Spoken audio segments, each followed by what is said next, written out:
बिस्मिल्लाहिर्रहमानिर्रहीम। नाज़रीन किराम, ईरान को फतह करने के बाद सलीम अव्वल शाम और मिस्र की तरफ मतवज्जी हुआ। ये ममालिक 250 बरस से सलातीन ममलूक के ज़ेर हुकूमत थे। सलीम के ज़माने में इनका हुक्मरान कांसवा गोरी था। सुल्तान मिस्र को हिजाज की फरमारवाई भी हासिल थी। दौलत उस्मानिया और सल्तनत मिस्र के ताल्लुकात बायज़ीद सानी ही के वक़्त से गैर खुशगवार थे। जो लड़ाइयाँ इनके दरमियान हुई थी, इनमें उस्मानियों को शिकस्त उठानी पड़ी थी।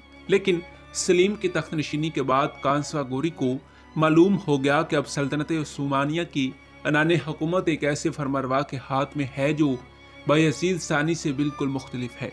यही वजह थी कि इसने शाह इस्माइल की दावत पर दौलत उस्मानिया के खिलाफ ईरान से इत्तेहाद कर लिया था।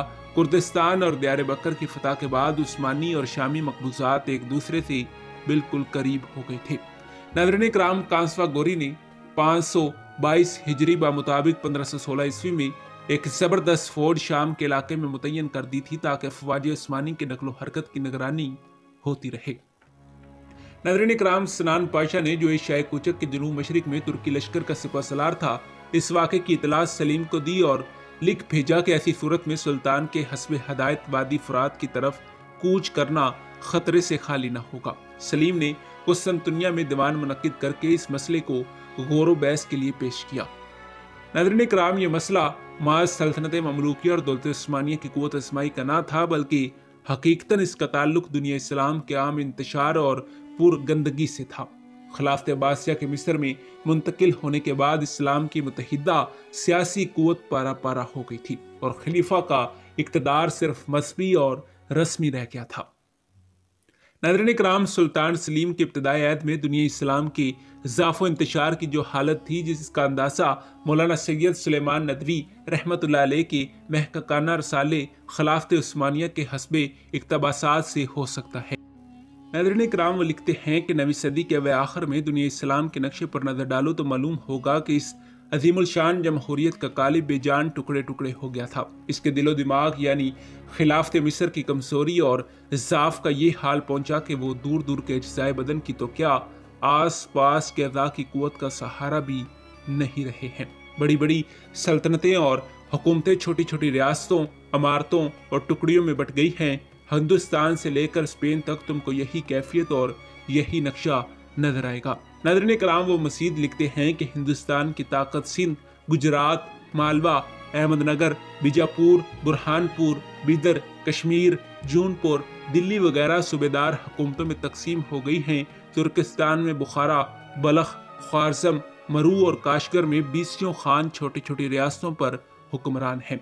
नाज़रीन किराम, वो फिर लिखते हैं कि रूस का इलाका क्रीमिया, कज़ान, आस्तरखान में बट गया है। इलाका कफकास में अज़रबैजान, दागिस्तान, गर्जिस्तान सब बिखरे हुए अज्जा हैं। नाज़रीन किराम, अफ़गानिस्तान और खुरासान में मुख्तलिफ तैमूरी शहजादे और तुर्कमानी उमरा इधर उधर किस्मत आज़माई कर रहे हैं। इराक एक मुस्तकिल हुकूमत है। मिस्र शाम में ममलूक सुल्तानों की सल्तनत है। अरब छोटे छोटे शयूख में बटा हुआ है। यहाँ तक कि करीमैन में तो एक एक शहर का अलग अलग अमीर है। हिजाज शुरफा के ख़ानदान के मतहत था जो कभी मिस्र के ज़ेर असर बन जाते थे और जब कभी मौका मिलता था इमाम यमन से साज़बाज़ कर लेते थे। नाज़रीन किराम, वो लिखते हैं कि इमाम यमन और सुल्तान मिस्र में एक सिलसिला जंग बरपा था। मिस्र के पार, सूडान, तराबलस, त्यूनस, अलजायर, फास कितनी ही रियासतें थीं। स्पेन की एक सल्तनत के गरनाता, कुर्तबा, तलेतला, शातबा, हमस, बतलीतूस कितने ही टुकड़े हो गए थे, जिनमें अब सिर्फ एक या दो बाकी थे। गर्ज खानदाए इस्लाम का एक एक घर उजड़ गया था और जामे खिलाफत का तार तारा लग गया था। नाज़रीन किराम, ये दुनिया इस्लाम के इंतशार का नक्शा था। इस इंतशार से जो नताइज पैदा हुए, इनकी तस्वीर भी मौलाना मसूफ की कलम ने खींची है। वो लिखते हैं कि यूरोप के मसीही सिपाहियों ने एक ही दफ़ा इस पर 4 गोशों से हमला किया। 893 हिजरी से रूस ने शेवस्ता के सिरा से इस्लाम पर अपना हमला शुरू कर दिया। नाज़रीन किराम, वो लिखते हैं कि यह कज़ान की इस्लामी रियासत थी और एक तवील सिलसिला जंग के बाद 993 हिजरी में इसका खात्मा हो गया। इसके बाद आस्तरखान और करीमिया वगैरह की बारी आई, यहाँ तक कि इसके डांडे बहर अस्वद और सरहद ईरान से आकर मिल गए। स्पेन और पुर्तगाल मुल्क उंदलस में इस्लाम का 857 हिजरी में खात्मा करके आगे बढ़े। स्पेन ने दोस्ती के पर्दे में ट्यूनिस और अल्जायर पर कब्जा किया। पुर्तगाल ने पूरे अफ्रीका को नाप कर बहर अरब और बहर हिंद में आकर अपने डेरे डाले और अरब और हिंदुस्तान के इस्लामी सवाहिल पर कत्लो गारत गरी का आगाज किया।